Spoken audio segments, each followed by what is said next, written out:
Every time I take a power nap, I think of Mel Brooks. You want to take one now?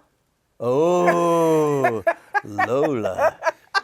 We'll just spoon on the couch.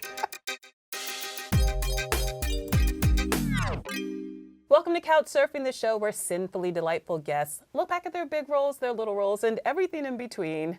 I'm here with Bill Pullman. Bill, how you doing? Lola, good to be on your couch. I'm so happy you're here. You ready to surf? I'm ready to go, yes. Let's do it. Man. Now let's see how well you handle it. How does Mel Brooks get away with that? See how well you handle your Schwartz? Look at you work that saber. What the heck? I didn't lightsaber. actually. That A was little great. meta, isn't that Yes. his signature? This was the last MGM movie shot on the lot that was MGM. We shot in the soundstage that was doing a kind of Wizard of Oz kind of reference, homage, where we go to visit yogurt. We shot that on the actual soundstage that they shot Wizard of Oz. That's fantastic. Yeah, so it was a great privilege. I look back, I thought at the I time, oh, nev- this is studio movie making, and it's so wonderful. I hope to do it again. Never did it again. Quite like that, you know. I heard that there was talk of a sequel a few years ago. Mel was interested. Should you receive a phone call, would you return? Yeah, I'm sure it will be a hilarious part. I will no longer be the Lone Star character, but I'll be like Mark Hamill or something, you know, Yes. with a beard up in the mountains and, you know, Yes. trying to read glass orbs. You ready to keep surfing? All right. Let's do it. Oh my gosh. Look at them moving. These are boys that can move, you know, and I get my little shot, but it's not what they have to do. One of your co-stars was a young Christian Bale. You know, I was on the Cheney, the movie Vice. Yes. You know, yes. and I came to the set and was talking to Adam McKay and getting ready to do the first shots, and I hear this guy, Santa Fe. It's like a working class guy with a gut and everything coming, singing the song. I thought, this is embarrassing that Adam's here. We want to work on this new movie, and why is he talking about, is he a Newsie fan that couldn't resist it, and now we're going to have, and then I realized, wait a minute, that's Christian.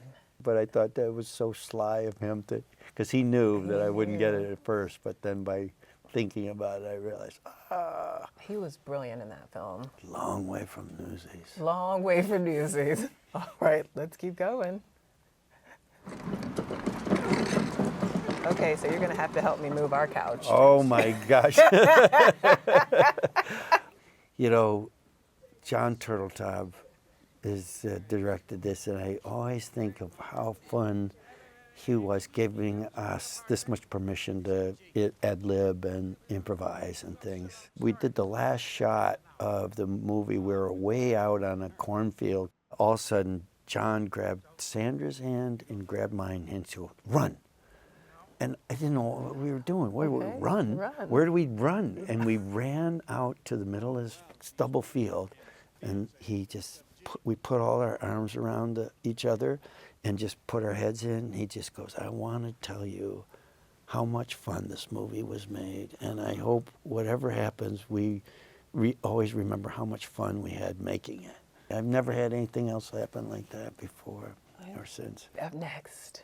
We will not go quietly into the night. I mean, We will not vanish. and I without read a that fight. you actually studied great speeches throughout history to prepare for that moment. Yeah, Is that true? Yeah, I came across a collection of the great speeches of the 20th century, and the one that really grabbed me was the moment Robert Kennedy was to speak, and just 30 seconds before he was speech, they said, we have horrible news.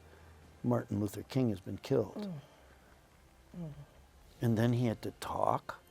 He had to give the speech, and the speech is so brilliant. And I just thought, geez, I got to do this speech in the science fiction film, and I got to do something that is connected to that tradition of being able to really bring people together with a speech. You know, and that I was so glad. And it was like 3 in the morning. The extras aren't there in front of you when you do the speech. And you get little gifts like that moment where I'm having trouble with my microphone. That just was actually happening. And then we ended up repeating it and building it into it. But it was, you know, was a gift.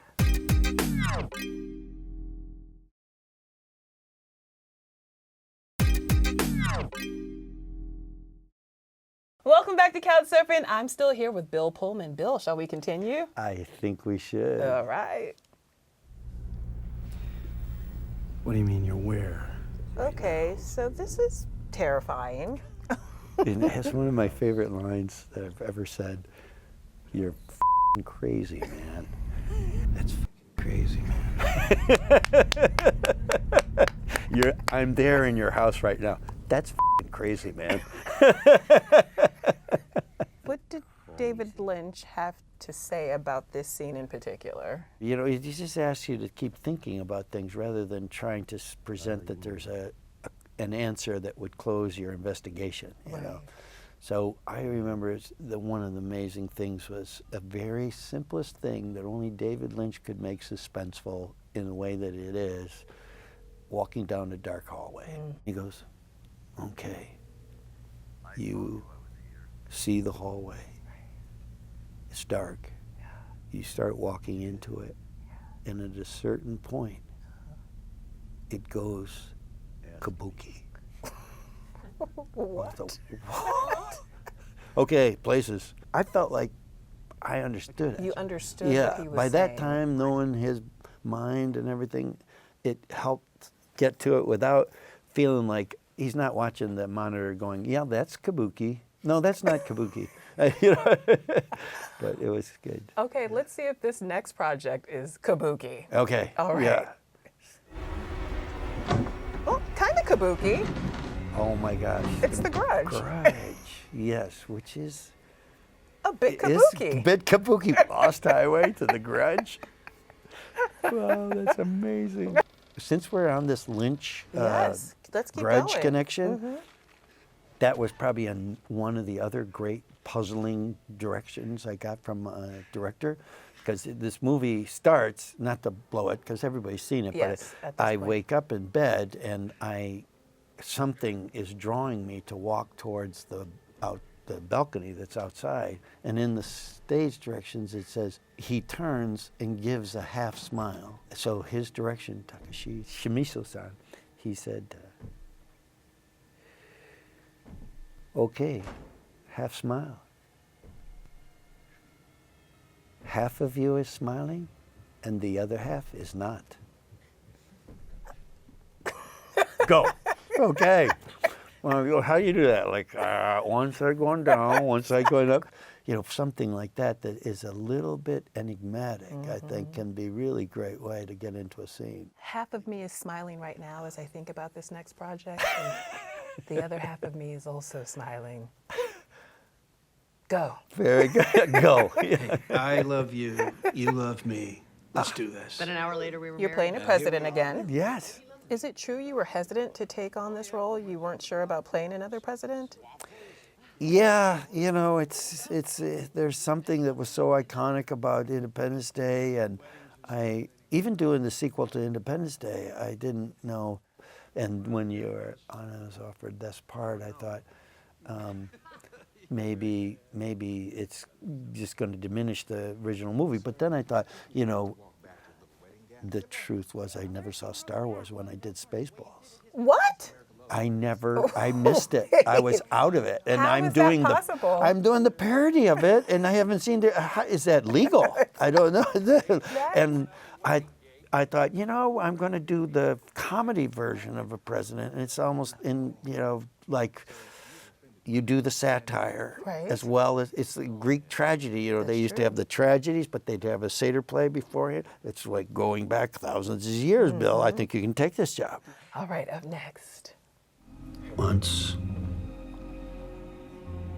Since I haven't seen the editing of this, it's hard to talk about it because I'm like going, oh, I like the way he cut that and the timing, you know. It's this amazing premise, you know, because he's in this horrible car accident with somebody and lives, and then begins to ask what it is to be alive. It does have an interesting premise, and your character actually manages to be a through line throughout the seasons. I feel pretty lucky that I get to come back and I have there's a whole new cast every time, and 1600 PENN was the only time I had ever signed up for a continuing series, you know, and that ended up just going 13 episodes, and at that point I thought, that's great, you know. Everybody on a TV show, though, I didn't realize wants it to go forever. But this one, I feel like I am really suddenly have turned around, and I like that we kept going, because some of it is like, can we keep going? Yes. What new story could we have this year that we, you know, are going to be able to top what we did last year? And I think this, I don't want to jinx it, but I think it's even a jump from the first 2 seasons. Thank you so much for surfing by, Bill. The Center airs on Thursdays on USA. See you next week on Couch Surfing. Bye.